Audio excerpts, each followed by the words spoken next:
Hi everyone, it's Sonia here. I want to give you a little update on the situation here in Quebec. Our Premier, Francois Legault, is saying Quebec's rising COVID cases could prompt another lockdown. He's warning, it was in one of the articles that he was warning Quebecers that he's going to put them on lockdown if they don't behave themselves. You know what? I'm going to show you like a couple articles of the kind of hype that we're dealing with here. And keep in mind, they had said that they were not going to lock us down no matter what. But our government here just keeps flipping and flopping all the time. But I'm going to show you all the hype and hoopla. And then I'm going to show you like the graphs. Like you're going to see there's really nothing much happening here.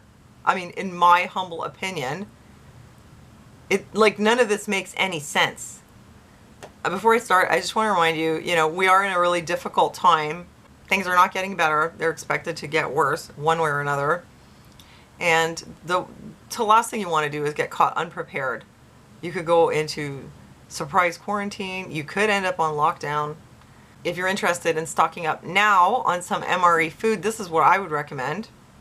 My Patriot Supply are the go-to experts in emergency preparedness. Right now, you can save up to $100 off a 4-week supply of their delicious and nutritious food that lasts up to 25 years. But you might need it as soon as next month if things continue to get worse. Don't let yourself get caught unprepared, not when you can get a 4-week supply of emergency food shipped right to your doorstep. Go to preparewithtruthergirls.com right now. That's preparewithtruthergirls.com. So if you're interested, please click the link below for more info. Okay, so our Premier Francois Legault thinks that Quebecers are slacking, people are going back to work. Oh no. He pointed to several potential contributing factors for the spike. He's trying to tell you that there is a spike in cases, but I'm going to show you there isn't a spike. Contributing factors for the so-called spike include resumption of sports and the reopening of bars and indoor private gatherings, which actually indoor private gatherings have been going on for a very long time.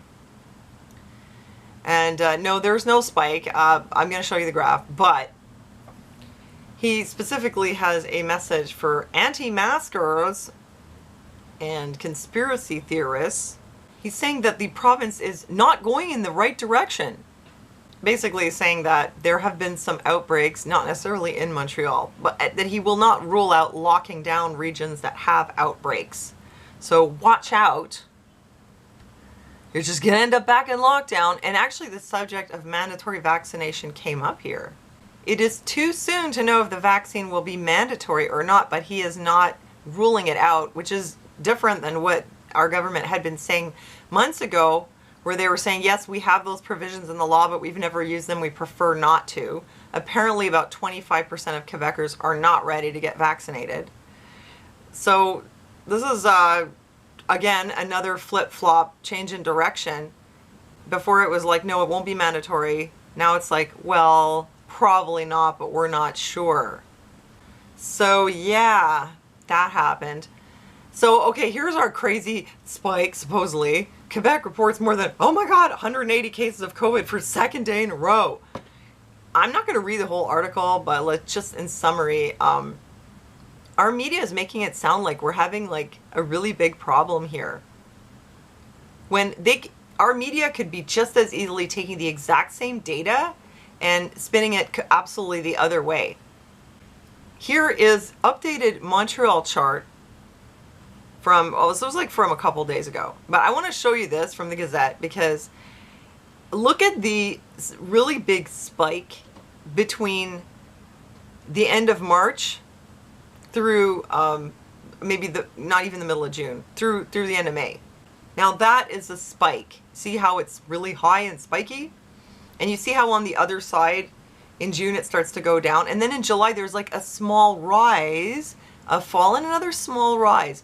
Well, the supposed spike that we're having right now is that little rise at the end of that other little rise. It's not a spike. There's basically like a sawtooth pattern. And actually, our rates right now, and consider this, they're testing 12,000 people a day. And now it's up to 19,000. And out of all that, they're getting 100 to 180 people, 100 to 180 positive. So it's like not even 2% of the tests that they do are positive. So the numbers of new cases that we have right now are as low as they were at the beginning of July or at the end of June. Only once have they been lower, and that was like at the beginning of July. There was once in all this time, there have been a couple times where it dipped down. But if you look at the curve, it's pretty stable, and there was actually just a bit of a rise like in July. And right now, I mean, it's too early to say, oh, this is going to go straight up. I mean, it's like playing the stock market. You don't know where it's going to go because it's doing this all the time. So what makes you think that we're heading into a spike? Anyway, the graph speaks for itself. Ta-da, here it is. As far as I can see from this graph, considering they're testing 12,000 people a day and less than 2% are coming out positive, and this is where we are on the graph, I think we're doing great. I don't see a problem. I don't know why at a time like this when our rates of cases are so low, now our government is threatening us that we're not behaving well and they're going to put us back in lockdown. It doesn't make any sense. Also, these are just the cases, but if you look at here's the distribution of the number of daily deaths related to COVID-19 according to Living Environment, which our government has been tracking this whole time.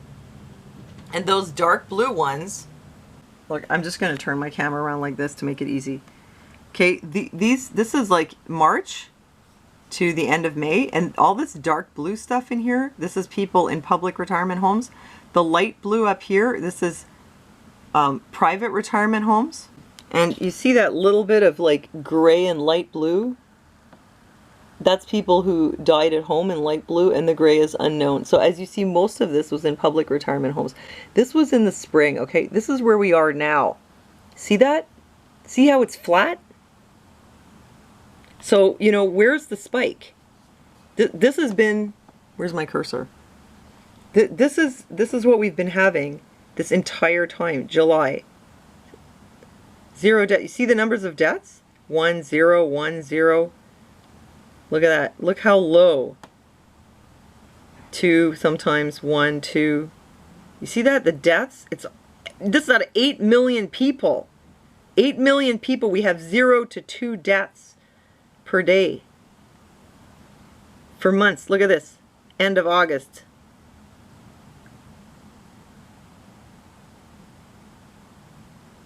Okay, there was one day where there were 5. Sometimes the deaths are reported later, but they happened a bit earlier. But for the most part, look how low they are. Okay, this is August 30th. 1 death in a public retirement home. That's it. 1 death in a private retirement home. September 1st, no deaths. 2nd, no deaths. 3rd, 1 death in a private seniors residence. Like, where's the crisis? Where is it? I don't see it. Where's the crisis? Let's look at this graph again. This is the spring. Okay? This is when they introduced masks on public transit, right around here, somewhere in the middle. There. This is when they introduced masks on public transit. This is when they introduced mandatory masks for everyone. It was right around there.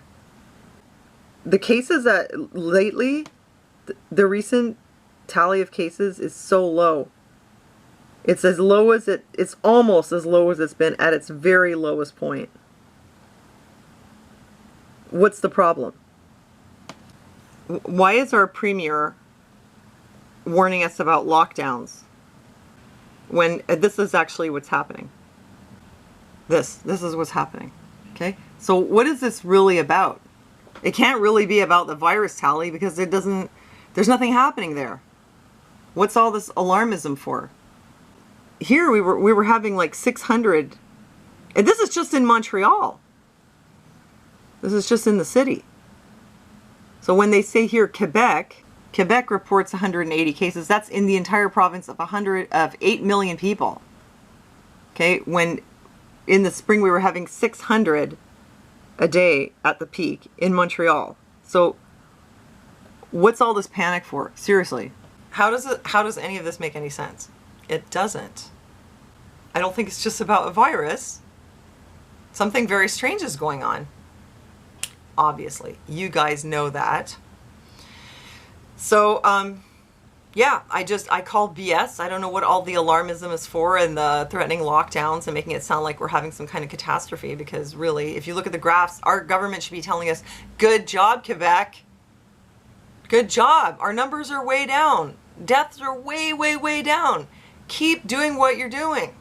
You're doing great. That's what I think they should be saying.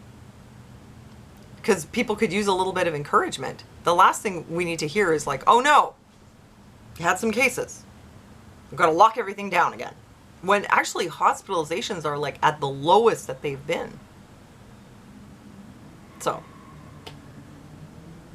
I will not vote for Francois Legault. Definitely not. I will not vote for the CAQ again. He's just so full of shit. You know, when he talks, he's just one of those typical politicians that like is really vague, and then he'll flip flop. He'll say, "Oh, we're not going to do this," and then, "Oh, we're going to do that." No, we're not going to do that. Oh, we're going to do this. You know, he just changes things from one day to the next. Doesn't know how to encourage people at all. Treats us like children.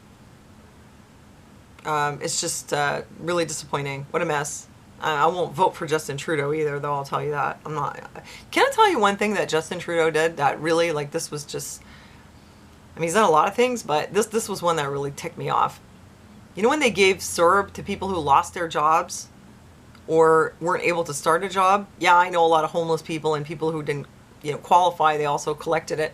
But the government also, those people are going to have to, like, pay it back, right? But the government decided also to give CERB to all the students. Why? They let the students collect CERB. So now in Montreal this summer, instead of the students wanting to take summer jobs, they figure they just sit around on their butts and collect the CERB because they can. So that's part of the problem, is that a lot of places here are really understaffed now, on top of everything else, because they can't find anyone to work there because the students are all on the CERB, you know. I don't know how we figured that it was justifiable to just fork out money to students. I don't get it. I mean, if you just lost your job and it's like emergency measures, it's one thing. But these people weren't even working in the first place. So, you know, I think Justin Trudeau was just like, you're like Oprah, you know, free money for everybody, just handing it out. And like no thought to the repercussions of it. Anyhow, I just want to give you an update on what the crazy stuff that's going on here in Quebec and in Canada. Hope you find that interesting. Thank you so much for joining me. Thanks for joining me in the chat. Thanks for your support on Patreon. It keeps my channel going. And God bless you guys. Thanks for listening to me, and I'll see you next time.